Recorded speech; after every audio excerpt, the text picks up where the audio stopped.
ನೂರಾರು ಎಲ್ಲಾ ಭಾಷೆಗಳು ನೂರಾರು ಸಿನಿಮಾಗಳು ಮಾಡ್ತಾರೆ. ಇತ್ತೀಚೆಗೆ ಸರ್ ಕನ್ನಡ ಸಿನಿಮಾ ನೀವು ಈ ಫಾದರ್ ಅನ್ನೋ ಕ್ಯಾರೆಕ್ಟರ್ ನೀವು ಪ್ಲೇ ಮಾಡುವಾಗ ನಮ್ಮ ಆರ್ಟಿಸ್ಟ್ಗಳು ಸರ್, ನಮ್ಮ ಹೀರೋ ಮತ್ತೆ ನಮ್ಮ ಹೀರೋಯಿನ್ ಹೇಗೆ ಅನ್ಸುತ್ತೆ ಸರ್ ಇದು? ಭಾಳ ಖುಷಿ ಆಗುತ್ತೆ ರೀ ನನಗೆ. ಇವಾಗ ಬಗೀರಾನು ಮಾಡಿದೆ ನಾನು, ಇತ್ತೀಚೆಗೆ ಒಂದು ಫಿಲ್ಮ್ ಮಾಡಿದೆ ಕನ್ನಡದಲ್ಲಿ, ಮಾಡ್ತಾ ಇದ್ದೀನಿ ಈಗ ಬಗೀರಾ ಅಂತ. ನನಗೆ ಯಂಗ್ಸ್ಟರ್ಸ್ ಭಾಳ ಇಷ್ಟ, ಯಾಕಂದರೆ ಅವರ ಪ್ರೆಷರ್ಗಳು ಭಾಳ ಇದೆ, ನಮಗೆ ಅಷ್ಟು ಪ್ರೆಷರ್ಗಳು ಇರಲಿಲ್ಲ. ಅವ್ರಿಗೆ ಕಾಂಪಿಟೇಷನ್ ಜಾಸ್ತಿ ಇದೆ, but they are wonderful and all of them are growing ತಾನೆ. ಆ್ಯಂಡ್ ಪ್ಲಸ್ ಈಗ ನಾನು ಯಾವ ಸ್ಥಿತಿಲಿದ್ದೇನೆ, ನಾನೇ ಮತ್ತೆ ಕಲಿಬೇಕಾದ ಪರಿಸ್ಥಿತಿಲಿದ್ದೇನೆ. ಯಾಕಂದರೆ ಇವತ್ತಿನ ಇಷ್ಟು ಸಿನಿಮಾಗಳು ಮಾಡಿ ನಾನು ಇವಾಗ ಒಂದು ಹಿರಾನಿ, ನಮ್ಮ ರಾಜ್ಕುಮಾರ್ ಹಿರಾನಿ ಅವರ ಒಂದು ವೆಬ್ ಸೀರೀಸು ಸ್ಕ್ರಿಪ್ಟಲ್ಲಿ ಕೂತಿದ್ದೀವಿ, ಅದನ್ನು ಮಾಡ್ತಾ ಇದ್ದೀನಿ. ಒಂದು ಮರಾಠಿ ಡೈರೆಕ್ಟರ್ದು ಮಾಡ್ತಿದ್ದೀನಿ. ಆ ಯಂಗರ್ ಡೈರೆಕ್ಟರ್ಸ್ ಡೈರೆಕ್ಟ್ ಮಾಡಬೇಕಾದ್ರೆ ಅವ್ರು ಕೇಳ್ತಿರೋದು ಬೇರೆ ಏನೋ ಇದೆ. ಸೊ ಅದಕ್ಕೆ ನಾನು ಈ ಕಲ್ತಿದ್ದನ್ನು ಐ ಹ್ಯಾವ್ ಟು ಅನ್ಲರ್ನ್, ಮತ್ತೆ I have to relearn their languages, they're beautiful. And ಭಾಳ ಸೂಕ್ಷ್ಮವಾಗಿ ಭಾಳ ಕಷ್ಟಪಡ್ತಾರೆ, ಕಲಿತಾರೆ. ಚೆನ್ನಾಗಿದೆ, ನನಗೆ ಸಂತೋಷ ಆಗುತ್ತೆ. ಬೇರೆ ಬೇರೆ ಅಂದರೆ ಮೊನ್ನೆ ನಾನು ರಾಯಣ್ಣ ಆಡಿಯೋ ಫಂಕ್ಷನಲ್ಲಿದ್ದೆ. ತಮಿಳು ಸಿನಿಮಾ ಸ್ಟಾರ್ಟ್ ಆಗಿ ಇವಾಗ 30 ವರ್ಷ ಆಗಿದೆ, ಅಂದರೆ 3 ದಶಕ ಆಗಿದೆ ನಾನು ಬಂದು ಅಂತ. ಆ ನನ್ನ ಮೊದಲನೇ ಸಿನಿಮಾಗೆ ರೆಹಮಾನ್ ಅವರು ಮ್ಯೂಸಿಕ್, ಆಗಷ್ಟೇ ಬಂದಿದ್ದರು ಅವರು, ಡಿವೈಟ್ ಅಂತ ಸಿನಿಮಾ. ಬಟ್ 30 ದಶಕಗಳಲ್ಲಿ ನಾವಿನ್ನೂ ಇದೀವಲ್ಲ ಅನ್ನೋದು ನಮಗೆ ಸಂತೋಷವಾಗಿದೆ. ಅಂದರೆ ಒಬ್ಬ ಕಲಾವಿದ, ಒಬ್ಬ ನಟ ಬೆಳೆಯೋದು ಅವನ ಪ್ರತಿಭೆಯಿಂದ ಮಾತ್ರ ಅಲ್ಲ, ಜನರ ಪ್ರೀತಿಯಿಂದ. ಅದಕ್ಕಿಂತ ಜಾಸ್ತಿ ಜನರು ಅವನ ಮೇಲೆ ಇಡೋ ನಂಬಿಕೆಯಿಂದ. ಆ ನಂಬಿಕೆಯನ್ನು ಉಳಿಸ್ಕೊಂಡಿದ್ದೀವ ಇನ್ನೂ 30 ವರ್ಷ ಅನ್ನೋದು ನಮ್ಮ ಹೆಮ್ಮೆ ಆಗುತ್ತೆ. ಯಾಕಂದರೆ ಅವನು ನಂಬ್ತಾನೆ, ನಂಬಿ ಒಂದು ವೇದಿಕೆ ಕೊಡ್ತಾನೆ.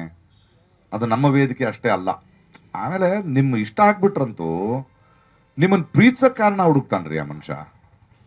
ಸೊ ನಾವು ರೆಹಮಾನ್ ಅಂತವ್ರನ್ನ ನೋಡಿದಾಗ, ಇವಾಗ ನಾನು ಬರೀ ನಟನ ಆಗದೆ ಒಂದು 26 ಸಿನಿಮಾಗಳನ್ನ ಪ್ರೊಡ್ಯೂಸ್ ಮಾಡೋದು, ಡೈರೆಕ್ಟ್ ಮಾಡಿರೋದು, ಅಥವಾ ಇವತ್ತೊಂದು ನಿರ್ದಿಗಂತ ಒಂದು ರಂಗಭೂಮಿ ಮಾಡಿರೋದು, ಒಂದಷ್ಟು ಆ್ಯಂಬುಲೆನ್ಸ್ಗಳನ್ನ ಕೊಡೋದು, ಇನ್ನೇನೋ ಮಾಡೋದು.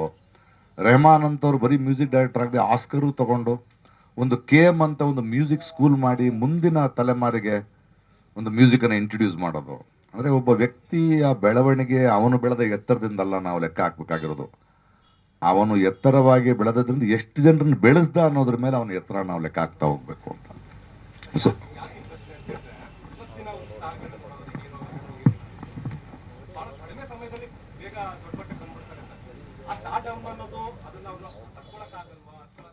ಯಾಕಂದ್ರೆ ನೀವು ಸೋಲನ್ನ ತಡ್ಕೊಂಡ್ಬಿಡ್ಬೋದು.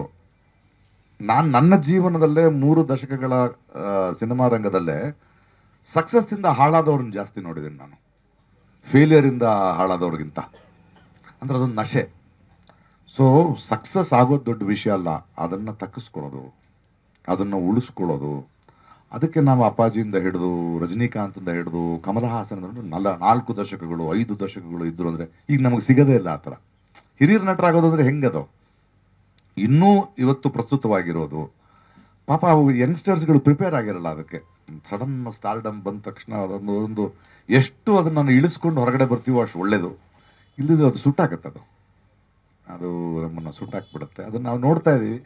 ಕೆಲವರು ಕಲಿತಿದ್ದಾರೆ, ಕೆಲವರು ಕಲಿಯಲ್ಲ ಅಷ್ಟೇ. ಅವನ ಬೆಳವಣಿಗೆ ಬೇರೆ ಅಲ್ವಾ. ಅವರು ನಟರಾಗಿ ಬಂದರು, ಅವರು ರಾಜಕಾರಣ ಮಾಡಿದ್ರು, 5 ವರ್ಷದ ರಾಜಕಾರಣ ಮಾಡಿದ್ರು, ಇವತ್ತು ಅವ್ರಿಗೊಂದು ದೊಡ್ಡ ಹೆಸರು ಸಿಕ್ಕಿದೆ.